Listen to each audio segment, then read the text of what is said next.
안녕하십니까, 바라신입니다. 오늘은 남몰래 완전히 다른 두 사람으로 살고 있었던 일본 여성에게 발생한 미제 사건, 일본 미인 만화가 미스테리 사건에 대해 이야기해드리겠습니다.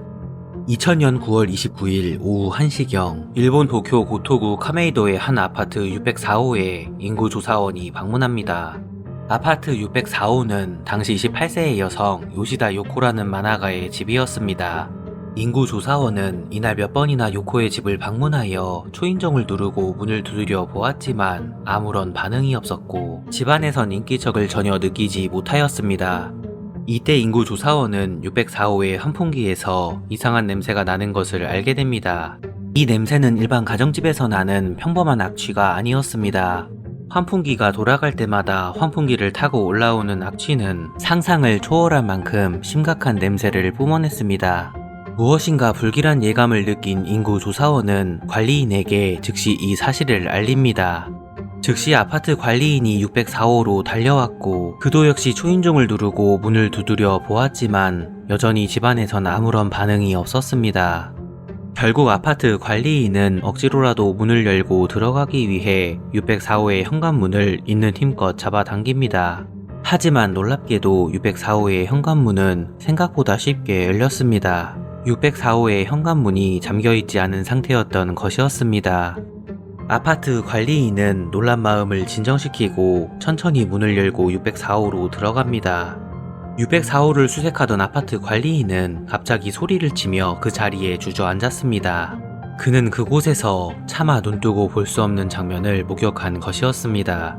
관리인이 본 것은 침대 위에 누워있는 한 여성의 시신이었습니다. 당시 그녀는 티셔츠만 입고 있었고 세상을 떠난 지 오랜 시간이 지났는지 상당히 부패가 진행된 상태였습니다.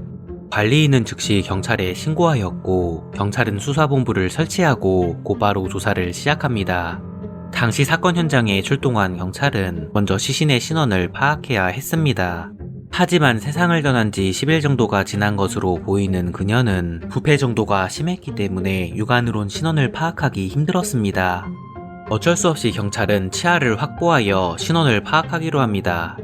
부검 결과 놀랍게도 시신의 주인공은 604호의 집주인인 28세의 여성 요시다 요코였습니다.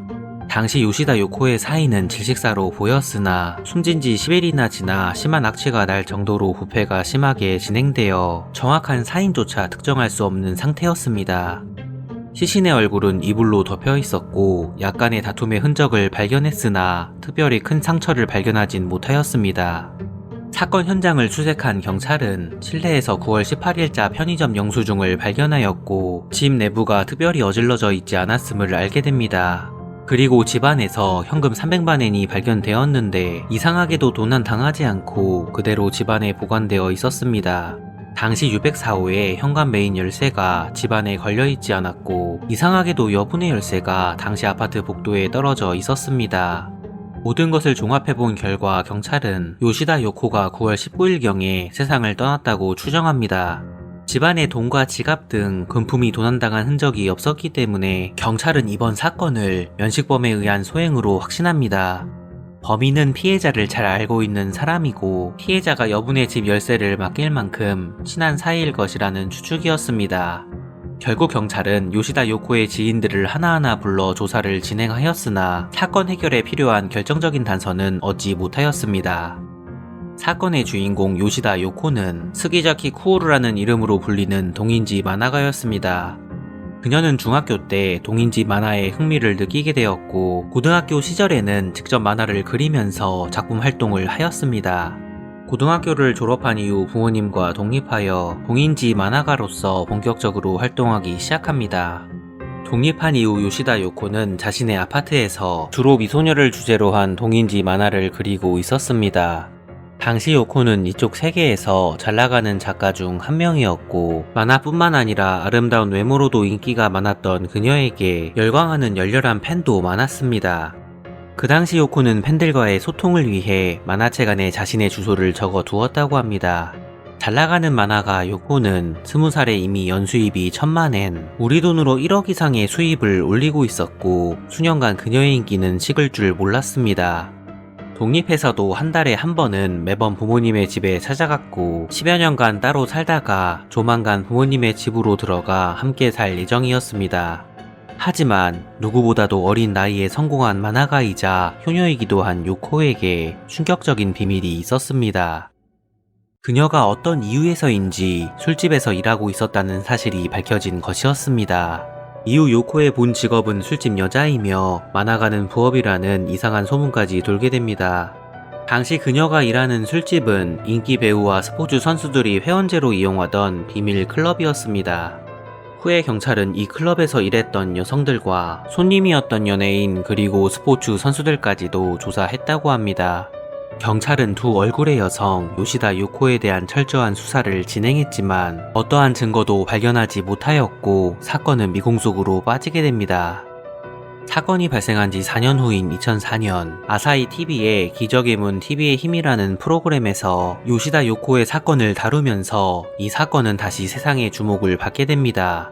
프로그램에 요시다 요코의 매니저를 자칭하는 남성이 출연해 요코가 생전에 남긴 편지를 공개합니다. 편지의 내용은 요코가 같은 지역에 사는 팬에게 표적이 되어 2-3일 내로 죽을지도 모른다는 내용이었습니다. 매니저라는 남성은 이 편지를 요코에게 직접 전달받았으며 그녀는 편지를 전달하면서 읽지 않아도 되니 가지고만 있어 달라라고 했고 시기가 되면 열어봐 달라라는 말을 남겼다고 합니다. 하지만 전문가가 필적을 감정한 결과 이 편지의 필적은 요코의 필적이 아닌 매니저라는 남성의 필적으로 드러납니다. 위조된 편지의 필적과 매니저라는 남성의 필적이 완전히 일치한 것이었습니다.